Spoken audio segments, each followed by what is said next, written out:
Dan Illman, Mike Beer, race number 9 at Belmont Park on Saturday is the Grade 2 Hill Prince Stakes for 3-year-olds going 9 furlongs on the inner turf. You can bet the race with a new DRF Bets account. It's an easy sign up at bets.drf.com, and when you do, you receive a 300% deposit match. Here's the field for the Hill Prince, again carded as race number 9, 3-year-olds for $500,000. The deserving favorite, the number 3 Raging Bull for trainer Chad Brown. This horse has really done nothing wrong in his career. He beat 3 of these common rivals in his most recent start, the Grade 3 Saranac, and I just love the way he kicked home in the lane. A 1 1/8 is tailor-made for this horse. Yeah, I mean, he's kicked home really strongly in all of his races. I mean, he's just one of those horses, he's 4 for 5. He should really be undefeated. He lost the Manila back on July 4th. That was a race where he was best, in a race where he just had nothing to run. He was flying through the stretch.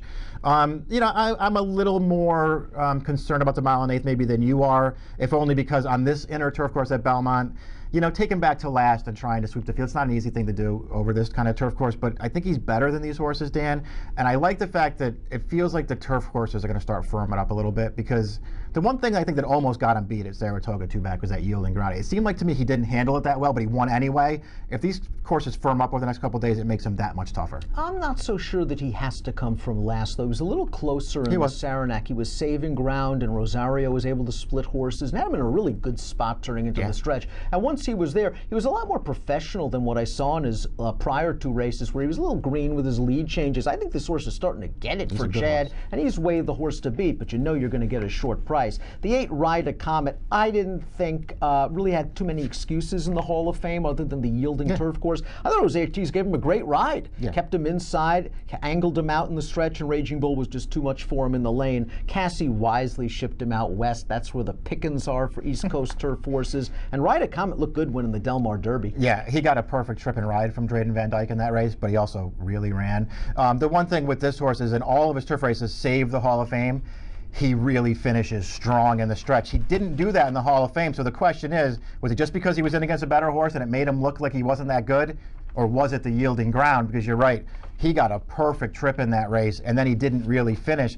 I sort of think it was the yielding ground, and he's a lot better when it gets firm, so we'll see what happens. I think he's good, Dan, but he's got a lot to prove against a horse like Raging Bull. Cassie also has the 5, March to the Arch, and we both liked his race in the Toronto Cup, going a 1-turn, 9 furlongs, 2 starts back, and those were decent horses up in Canada. Gary Boulanger was so confident, just stayed in till the top of the straight, and then angled out, and this horse just kicked on home. I thought he ran really well in the Saranac at a decent price, just no match for Raging Bull that day, but it seems like he's getting better with each and every start. Right, 9 furlongs, good distance for him too, so you don't have to worry about that. I thought he ran fine last time. That trip actually was okay. I mean, he was outrun early, but the rail opened up. He never had to lose any ground, and he had plenty of room to rally. Just not quite good enough, and he couldn't go with Raging Bull. I think he's good too.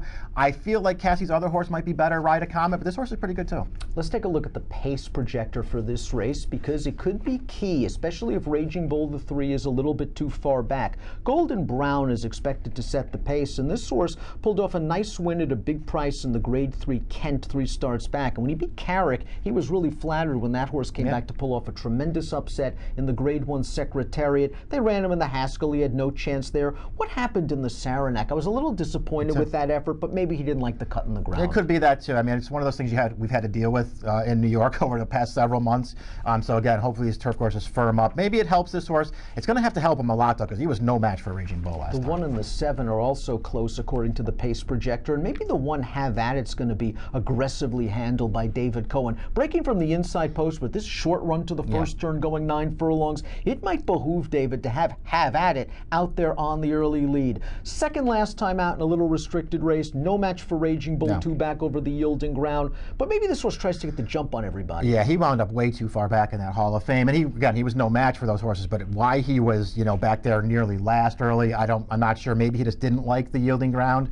He ran a lot better last time. He couldn't get it done. I think he was best in that race though, sort of on that outside trip chasing the pace the entire way. The winner, Rose's Vision, got right up the rail on him at the end. He ran really well last time. He'll get the 1 1/8. He'll get a better trip from the rail draw. I've always liked this horse, Dan. I don't think he's as good as Raging Bull, but maybe the trips can make it a little bit closer this time. Joe Bravo's a real shrewd veteran, and he gets the mount back on Sand Dancer. He was aboard Sand Dancer for that gate-to-wire jaunt in the maiden race 2 starts back, and Sand Dancer's won a couple of races recently, went up on the lead. I think Joe's got to be aggressive breaking from this outside post with a short run to the turn. I think there's a good chance if Golden Brown doesn't get the lead, Sandancer gets the lead. He just looks a little slow on paper. He looks a little slow, so we'll see if he can class up with these horses. He's a real game horse. When you watch his races, if he does somehow get himself on the lead, he's not easy to pass, but he's facing some horses here just might be better than him. I have a stunning formulator fact to show everybody on the 4-Cullum Road. I mean, we think Michael Maker's a great trainer, especially off the claim he turns these horses into stakes horses.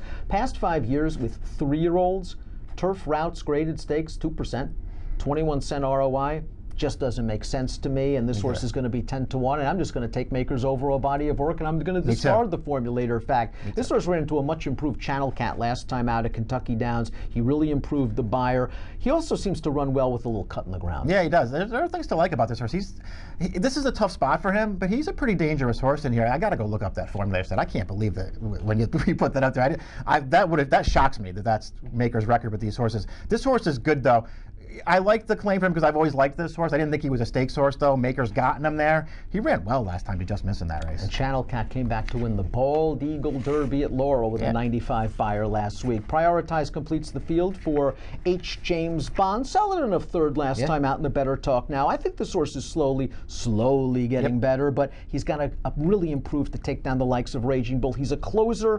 If you're going to take a closer, you take the chalk, right? Yeah, all those things are true, but this horse is pretty good and heading the right way. He ran well last time when you consider the way that race was run and the trip that he got trying to close from out of it with a wide trip. He actually ran pretty well, and he's headed the right way, this horse. Let's take a look at our top picks for the Grade 2 Hill Prince Stakes. Race number 9 at Belmont on Saturday. We're both going with Raging Bull. He's in rock-solid form. He wins here. He probably goes to the Hollywood Derby to finish off his 3-year-old campaign for Chad Brown. Mike's going 3-8-1-4. I'm going 3-5-8-4. Do you lean heavily on Raging Bull in the pick? Yeah, I think I will. At this point, it feels like he just might be a little bit better than these horses. Looks like way the horse to beat in the Hill Prince. We'll see if Raging Bull can keep it going for Rosario and Brown. Bet the race, bet the card, bet all weekend long, all across the country. Lots of Breeders' Cup prep races with a DRF Bets account. Sign up, get a 300% deposit match at bets.drf.com.